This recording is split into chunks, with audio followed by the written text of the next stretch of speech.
देश के सबसे बड़े राजनीतिक सूबे उत्तर प्रदेश की राजधानी लखनऊ से उठा विवाद थमने का नाम नहीं ले रहा था। संशय बीजेपी के सबसे फायर ब्रांड नेता और यूपी सीएम योगी आदित्यनाथ की कुर्सी पर लगातार बरकरार था।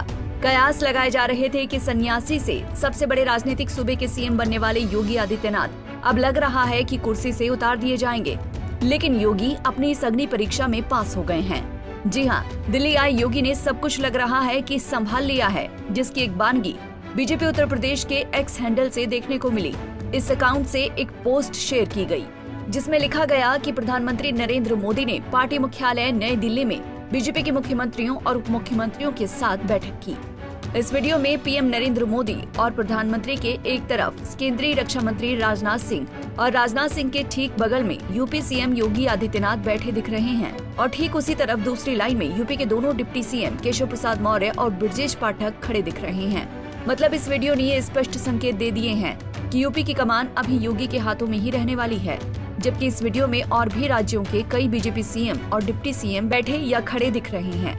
लेकिन सबसे गौर करने वाली बात यह है कि विवादों, कयासों और भ्रांतियों पर पूर्ण विराम लगाते हुए बीजेपी की आला कमान ने एक बेहद चालाकी भरा पैंतरा चलते हुए यूपी के तेज तर्रार मुख्यमंत्री और हिंदुवादी छवि के मशहूर नेता योगी आदित्यनाथ को पीएम मोदी के बिल्कुल करीब बैठाया है। इतना करीब कि पीएम और योगी के बीच में सिर्फ बीजेपी के दिग्गज और सुपर सीनियर लीडर केंद्रीय रक्षा मंत्री राजनाथ सिंह का ही फासला है और उनकी उपस्थिति से शायद किसी को कोई प्रॉब्लम नहीं है।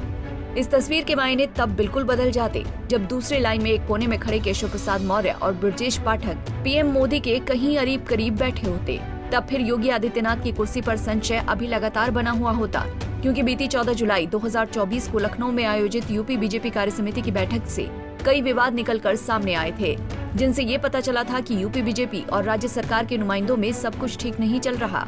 लखनऊ से निकले विवादों में से एक विवाद तो ये था कि यूपी के डिप्टी सीएम केशव प्रसाद मौर्य ने 14 जुलाई 2024 को हुई यूपी बीजेपी कार्य समिति की बैठक में सभी छोटे बड़े पदाधिकारियों को संबोधित करते हुए कहा था कि संगठन सरकार से बड़ा है। यहाँ जो कार्यकर्ता है उनसे इतना है कहूंगा, आवाज तो यहाँ सरकारी व्यवस्था में 7 कालिदास मिला। मैं सदा कहता था और आज इस प्रदेश कार्य समिति में मैं संगठन के वरिष्ठता हमारे देश के और प्रदेश के नेतृत्व के सामने कहा, संगठन सरकार से बड़ा है।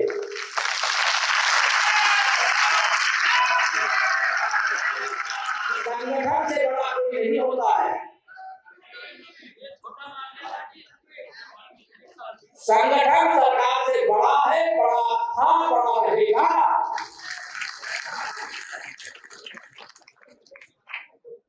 भारतीय जनता पार्टी के कार्यकर्ता के नाते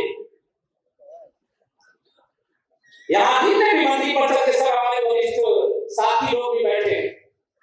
7 कालिदास मार्ग का दरवाजा।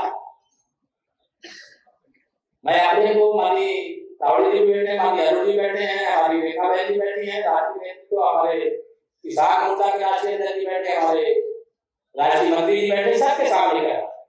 मैं उप मुख्यमंत्री अपने को बाद में मानता हूँ, भारतीय जनता पार्टी का कार्यकर्ता पहले मानता हूँ। और सबसे जो भी किसी जिम्मेदारी में बैठे, चाहे वो मुख्यमंत्री के नाते, चाहे मंत्री के नाते, चाहे विधायक सांसद के नाते, सबसे जो जनप्रतिनिधि है उनसे यही अपेक्षा है। हम पहले कार्यकर्ता कुछ बनते क्या नहीं, इसे सभी कार्यकर्ताओं को मान सम्मान है, उनकी समस्याओं का सर्वोच्च प्राथमिकता के आधार पर समाधान करें। मौर्य के इस बयान को यूपी की राजनीति को बेहद करीब से परखने वाले लोगों ने सीएम योगी आदित्यनाथ पर तंज माना था, जबकि इस यूपी बीजेपी कार्य समिति की बैठक में सीएम योगी आदित्यनाथ के सुर भी कुछ बदले से नजर आए थे। उन्होंने बीते लोकसभा चुनाव 2024 में देश के सबसे बड़े राजनीतिक सूबे उत्तर प्रदेश में बीजेपी के खराब प्रदर्शन का ठीकरा अपने लीडर्स पर फोड़ते हुए कहा था कि कई बार अति से ज्यादा आत्मविश्वास भी नुकसानदेह हो जाता है, लेकिन अब एक नए जोश के साथ आगे बढ़ने की जरूरत है। फिलहाल यूपी बीजेपी और यूपी सरकार की संभलती व्यवस्था से बीते लोकसभा चुनाव 2024 में कांग्रेस के सर्वेसर्वा राहुल गांधी का साथ पाकर कमाल कर दिखाने वाले समाजवादी पार्टी के मुखिया अखिलेश यादव को बड़ा झटका लगा है, क्योंकि जब से अखिलेश यादव को यूपी बीजेपी की इस कमजोर नब्ज का पता चला था, तब से वो लोगों को यूपी में नई सरकार गठित करने का खुला ऑफर दे रहे थे। लेकिन अब अखिलेश यादव कहीं ज्यादा सतर्क नजर आ रहे हैं। क्योंकि अब उन्होंने 28 जुलाई 2024 को यूपी विधानसभा में समाजवादी पार्टी से नेता प्रतिपक्ष अपने चाचा शिवपाल सिंह यादव को न बनाकर माता प्रसाद पांडे को बनाया है। Bureau report, Punjab Kesari TV. हमसे जुड़े रहने के लिए हमारे YouTube चैनल को सब्सक्राइब करें और नई वीडियो की नोटिफिकेशन के लिए बेल आइकॉन को दबाएं।